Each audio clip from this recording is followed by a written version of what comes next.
Hi, my name is Chris Tirado. I am a fourth year, entering my fourth year into the doctoral program in clinical psychology at Nova Southeastern.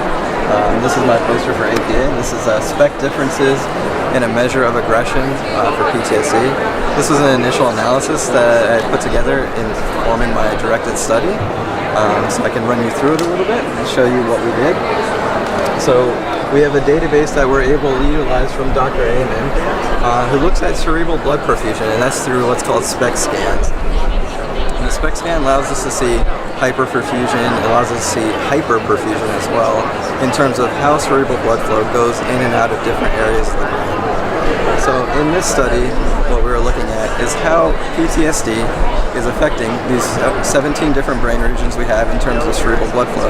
And that kind of tells us how the symptoms of the disorder is affecting your overall neuro makeup in terms of what's going on in the brain, and how it changes, and it kind of solidifies that this is not something that's just felt or something that someone's acting a certain way, but so much so that the brain is shifting.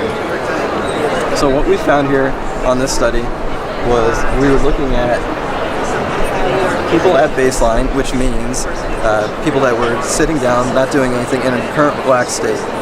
And we saw that there was hyperperfusion at baseline in terms of aggression symptomology, at higher levels of aggression in comparison to lower levels of aggression.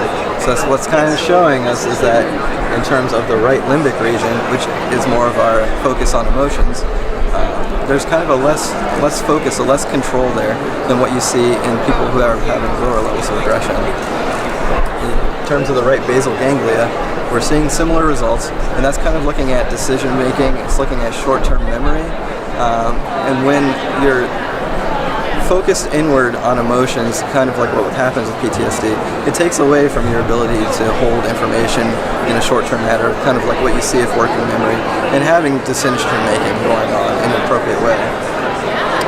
And so all of this was found within the right side of the brain, showcasing that this is happening with novel or new information that's coming in. So a lot of the left side of our brain is where we hold more concrete information. And that's showcasing that we're trying to use the left side to interact with new information. And when the new information is coming, it's causing more of an aggressive reaction to them. So that showcases how people after who've been through a traumatic incident kind of have more of an aggressive way of interacting with the world, and it's not so much their problem or their fault, versus that having this disorder and having these symptoms has essentially shifted the way that they do interact with the world.